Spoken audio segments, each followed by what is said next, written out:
je suis là pour vous présenter un florilège de mon dernier CD qui s'appelle « À gauche toute, point d'interrogation ». À prendre au premier degré. C'est pour vous donner envie, en fait. Pour ceux qui ne me connaissent pas, je m'appelle Richard Domas, alias Masdo. Pourquoi Masdo? Parce que c'est Domas à l'envers. Hein, si on fait Do, Mas, Do. Je fais de la chanson depuis 1972. J'ai à peu près donc 46 ans de galère. J'ai 200 chansons à mon actif, à peu près. 5 CD plus un sapristi.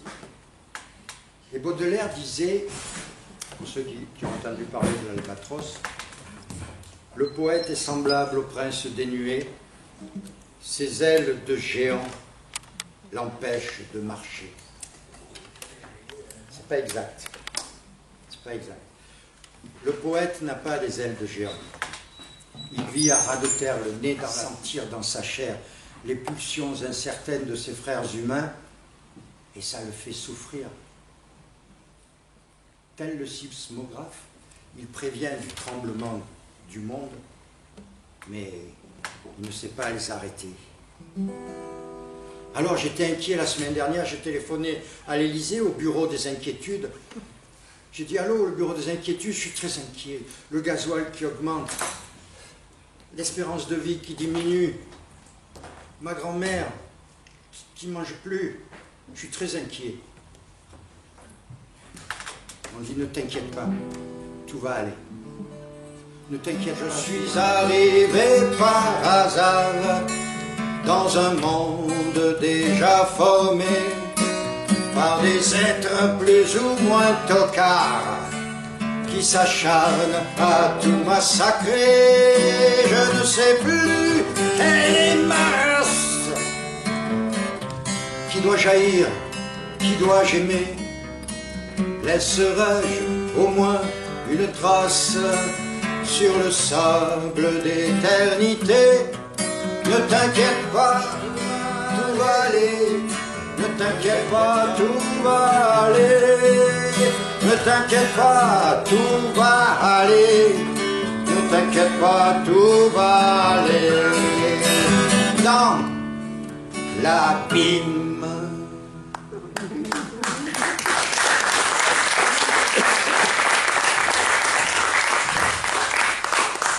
Alors certains m'ont dit ça, c'est une chanson engagée. Ouais, moi je veux bien. Mais un agent artistique m'a dit il y a fort longtemps, celui de Sheila pour être précis, m'a dit si tu veux être engagé, t'as intérêt à ne pas l'être. C'est pas faux, c'est pas faux. Mais qu'est-ce que vous voulez?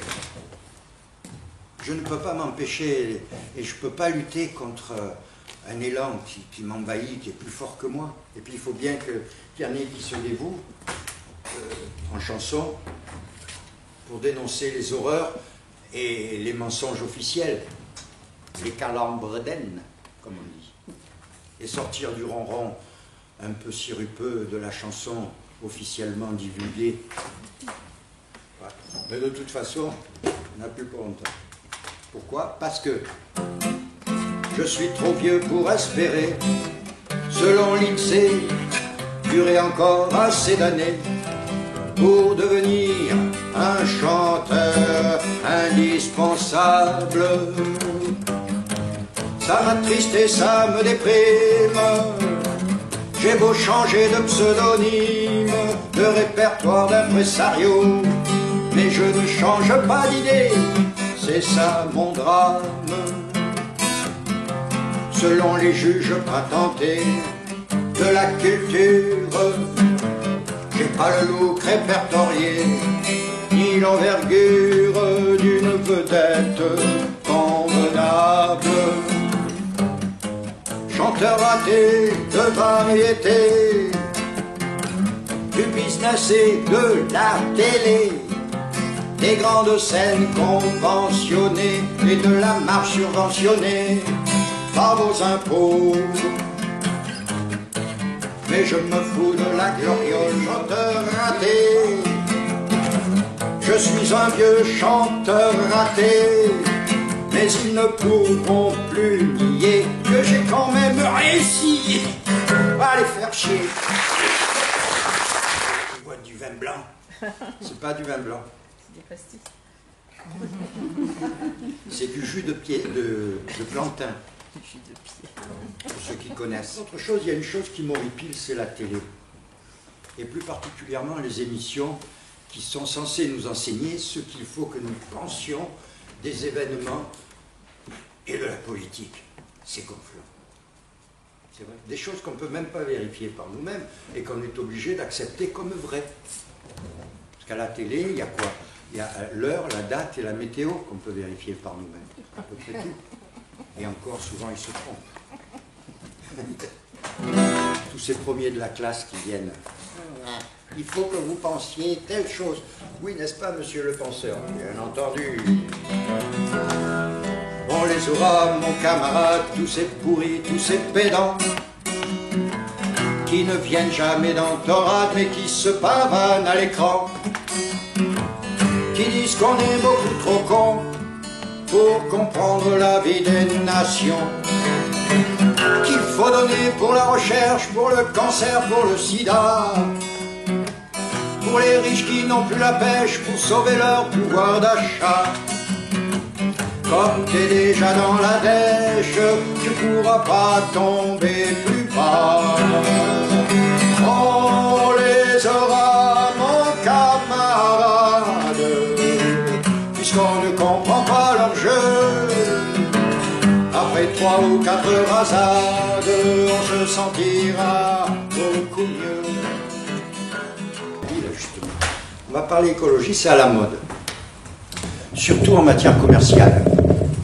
On appelle ça le bio. Mais tout ça, ça ne nous empêche pas de continuer à polluer la planète avec les emballages. Qui ça dérange à part nous? Hein? La question reste ouverte.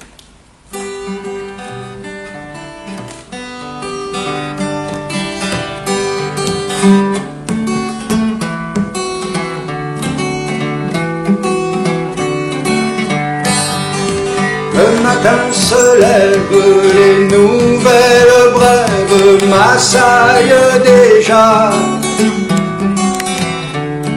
On parle de mort, de raison, de tort, mais jamais. On ne parle jamais de toi.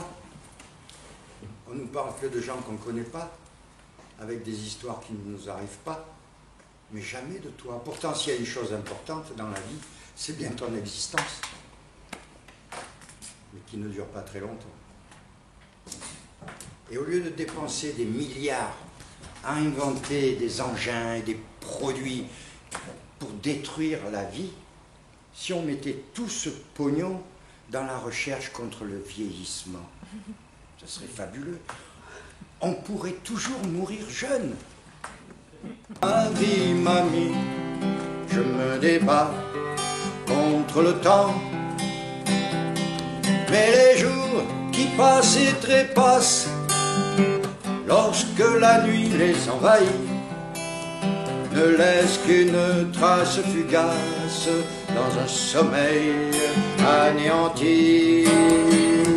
Ça s'agite et ça se bouscule dans une tête assoupie, à l'heure où la chouette ulule, les anges dansent en paradis. Le voyage peut commencer à travers l'océan des rêves, vers des rivages inavoués et des images inespérées, comme une ultime bataille contre un mal venu des entrailles. À l'ombre des collines, mamie, la vigne pousse contre le vent. À l'ombre de ma vie, mamie, je me débat contre le temps. Mais le temps ne fait pas grand-chose pour calmer les marques du temps. Se pourrait-il que la rose se survive éternelle?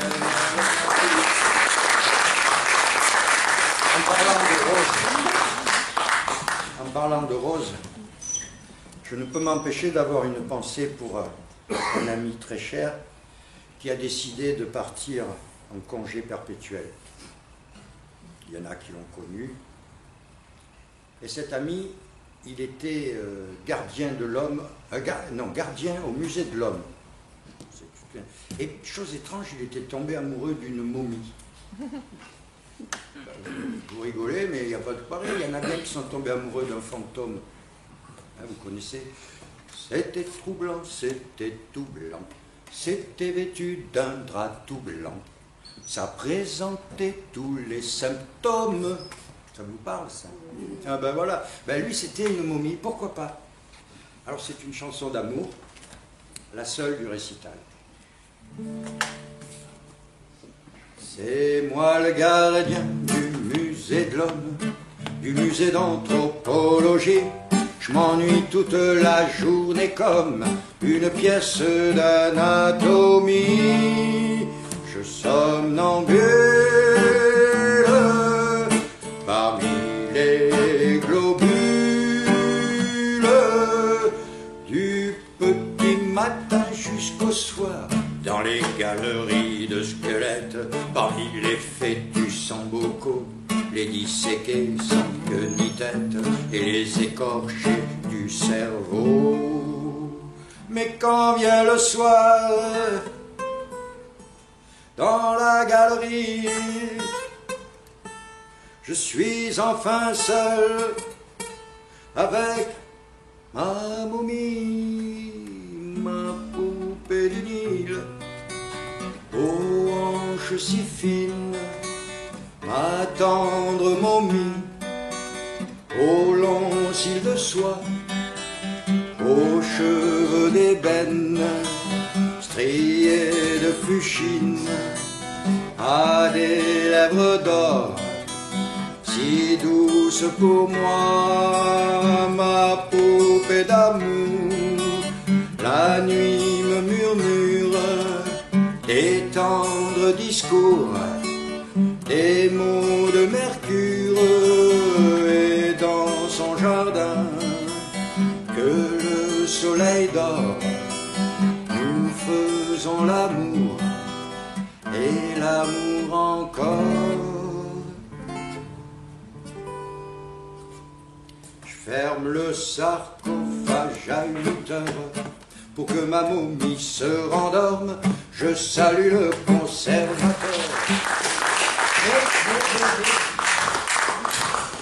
Mais il y a plus fort que l'amour. C'est l'amitié. Eh oui, parce qu'en amour, bon, il y a souvent des petits reproches, des comparaisons, et puis des déceptions. Tandis qu'en amitié, non. La seule déception qu'il pourrait y avoir, c'est la mort d'un ami. Mais même la mort nous rapproche. Le dimanche, moi, Polo et Nénès, joyeux comme des enfants cœur après la messe. Je sais plus combien de pastis on avait bu, mais à la pétanque comme je tirais au but, ma boule tomba sur le crâne Apollo. Le cata fit gicler tout son cerveau, et le bulbe rachidien en bouillie. Il monta rapidos au paradis, on l'enterra le lendemain, et dans les bars sur le chemin, on s'invivait comme des buvales pour noyer notre désespoir.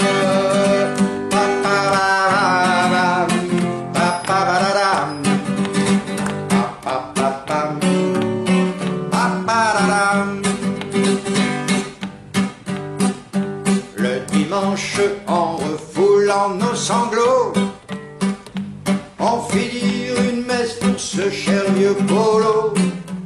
Et Nénès avait encore tant bu qui ne vit pas des bouchers du coin de la rue. Un poids lourd surchargé de tuyaux qui le renversa éclatant ses boyaux et ses intestins déchiquetés s'étalaient comme une bouillie sur la chaussée.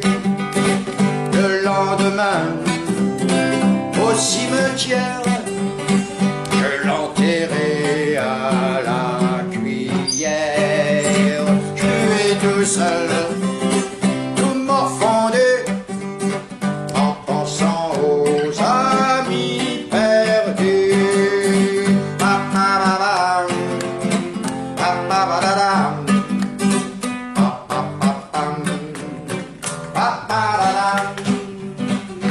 Je noyais mon chagrin dans les bars, accablé par la douleur, le désespoir. Je buvais et buvais avec abus. Je lavais plus, je rasais plus, je dormais plus. Pour aller au cimetière voir les copains, le dimanche en faisant la barbe dans mon bain, mon rasoir électrique tomba dans l'eau et je fus électrocuté comme Clou-Clou. On mit dans un poumon d'acier, en pleurant je le remplissais. J'ai mouru noyé comme un rat. Moralité: tel qui boit dimanche mourira.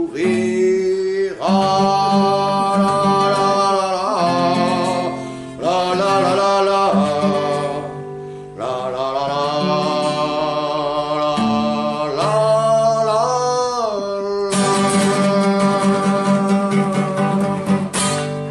Vous avez reconnu Claude à ces années 80, une voyante manouche, exorciseuse, cartomancienne et tout ça, m'a prédit que j'aurais un succès très, très tardif. J'espère que ce sera avant ma mort. Depuis que je suis mort, on parle de moi comme d'un esprit fort, issu de Forçat, sorti de la fange du peuple d'en bas, devenu un ange presque malgré moi. Je suis un esprit qui voyage, souffle de vent intemporel. Comme une idée, je me propage depuis que je suis éternel. Je vois apparaître dans les cœurs une bête immonde qui sommeille, qui va apporter le malheur sur le monde. Si on ne prend garde, Dieu et diable nous ignorent et nous laissent vivre.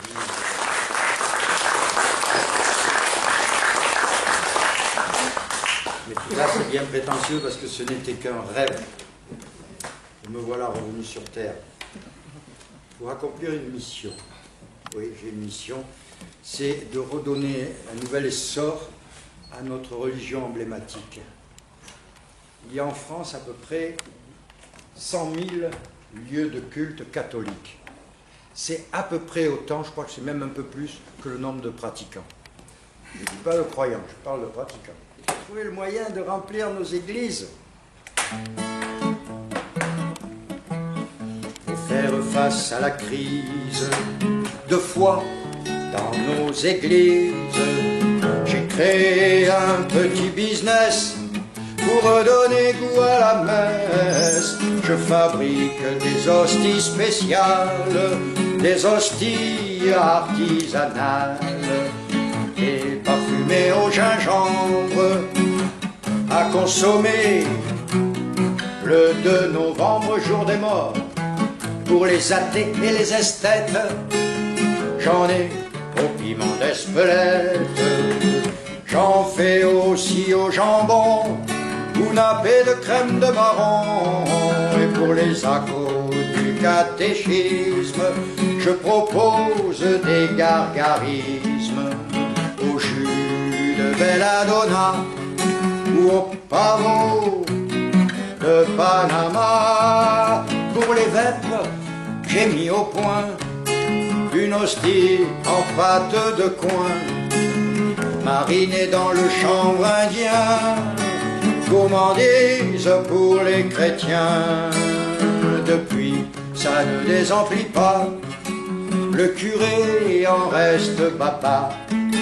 L'archevêque m'a nommé vicaire et m'a demandé pour bréviaire de mettre au point le marketing pour encourager le dumping et favoriser les franchises dans les moindres petites églises. La foi est revenue en force, le pape m'a prêté sa crosse. Il est même question que Dieu me donne une chair aux cieux. C'est la réussite intégrale, l'ascenseur divin qui s'installe, le summum de l'échelle ecclésiaste. Je suis le messie iconoclaste.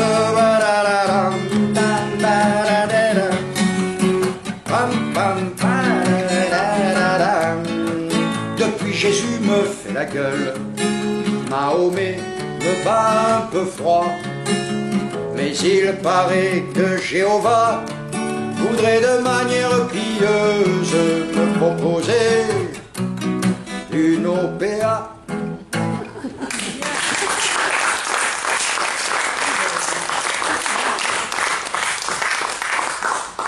Vous faites concurrence à Brassens? Non, concurrence, non, pour vous dire. Non, dans cette chanson. Non, même dans cette chanson, il n'y a pas de concurrence. C'est impossible de faire concurrence à Brassens. On va droit dans le mur. Non, non, non, mais on peut lui faire un petit clin d'œil de temps en temps. Est-ce que, ben d'ailleurs, est-ce que vous avez entendu parler de Triboulet? Oui. Oui? C'est un ministre. Non, Triboulet. Ben oui. Voilà, c'était le bouffon, c'était le fou du roi Charles XII. Et quand Charles XII est mort... Bien plus loin, bien plus loin. Ouais, bien plus loin, bien plus loin. Eh oui. Et il est devenu le bouffon de François Ier. Et pour s'être moqué du roi, de la cour, de la reine et de la religion, il fut condamné à mort. Mais le roi lui dit, puisque tu étais mon bouffon et que tu m'as fait rire pendant des années, eh ben je te donne le privilège de choisir ta mort.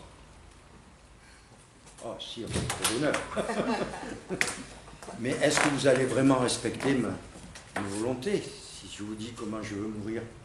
Enfin, Triboulet, je suis le roi. Et la parole d'un roi, ça vaut comme un contrat sur papier timbré. Ça vient, c'est Rabelais qui ramène ça. Alors Triboulet lui dit, ben sire, je voudrais mourir de vieillesse. Et le roi rigole et commue la peine de mort en bannissement. Vous voyez que c'est vieux, mais c'est assez présent quand même. Il y en a comme ça. Et je me suis dit, si Triboulet arrivait, était là parmi nous, qu'est-ce qu'il dirait sur notre société actuelle et surtout sur notre monarque président? Qu'est-ce qu'il pourrait dire? Alors je me suis dit, pourquoi il ne dirait pas ça? Moi, Emmanuel Macron, j'aime les moules et le jambon. Et tous les 14 juillet, je les prends au supermarché. Comme le coq aime la poule, comme le drogué son ampoule, moi Macron j'aime les moules.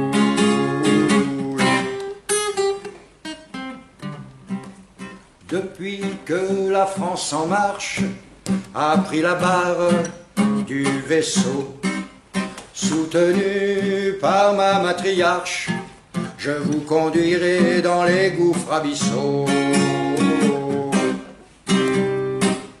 comme la vache aime la bouse,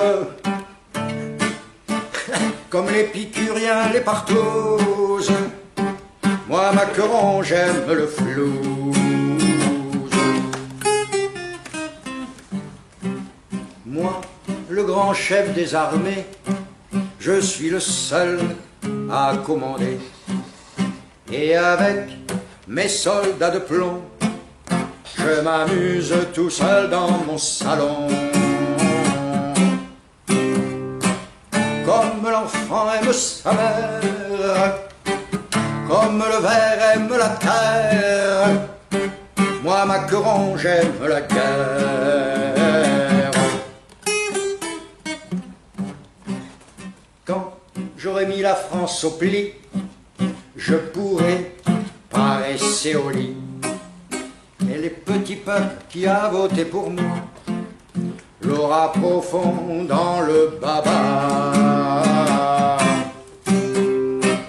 Comme la vaisselle aime l'éponge, comme le fer la rouille qui le ronge, moi Macron j'aime le mensonge.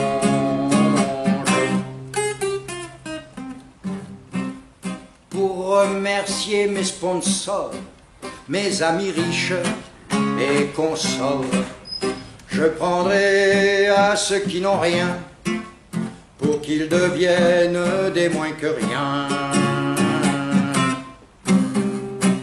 Comme le fric aime les riches, comme le macho les godiches, moi Macron j'aime la triche.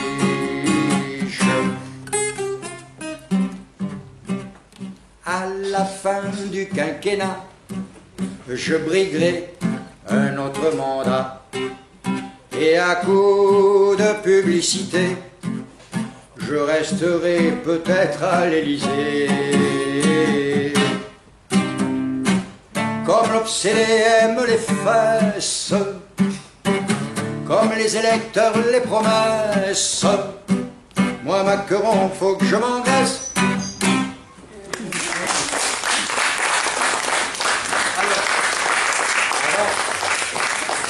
Avant c'était bien parce que le roi tirait sa légitimité de Dieu. Et comme personne n'avait jamais vu Dieu, on lui faisait confiance. Voilà. Et on appelait ça la monarchie. Aujourd'hui, le président monarque tire sa légitimité du peuple. On appelle ça la démocratie. Pour finir, c'est quand même une chanson qui parle d'une aspiration profonde de tout un chacun en général et de la mienne en particulier. J'ai besoin de fric, je veux du pognon, l'argent qui rend chic, le blé qui sent bon, tous les sous du monde en ma possession. J'aurai la Joconde au mur du salon. En plus des tableaux, j'aurai le respect de tous les bobos et des trousses pées. Et bien sûr les filles, les belles très connes, celles qui babillent mais pourtant très bonnes. Pas besoin d'amour, du sexe tout brut, sous les petits fours pour me mettre en rut. Que ma libido, valeur essentielle, soit au top niveau pour gagner le ciel. Là-haut je verrai le grand Rockefeller, Vincent Bolloré, mes potos, mes perles, quartier VIP dans le paradis, ou même en enfer, on sera pépère. Mais en attendant, il faut faire avec les simples vivants qui sont plus qu'à sec, un peu grâce à nous s'ils sont à genoux, car pour s'enrichir il faut faire souffrir. On n'est pas méchant, tout juste gourmand de la belle vie, nous autres marchands de rêves gratuits mais qui coûtent cher. à tous les gentils qui savent pas y faire. Mais un jour viendra, peut-être demain, où chacun pourra partager le pain dans des parts égales avec les manants, et que les feignants, c'est moi qui régale. Et c'est pour ça que j'ai besoin de fric, je veux du pognon, l'argent qui rend chic, le blé qui sent bon, tous les sous du monde en ma possession, se fera la ronde des hommes et des cons. Tous les sous du monde en ma possession, se fera la ronde des hommes et des cons.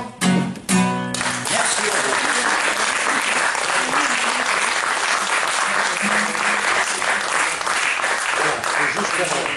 La tradition veut, hein, tout le monde, ceux qui viennent chez moi le savent, veut que j'offre à quelques chanceux parmi vous mon dernier CD, mon avant-dernier CD, etc. À l'occasion d'une tombola que tu connais bien, on fait une tombola, et ceux qui, pendant le goûter là, que vous allez avoir,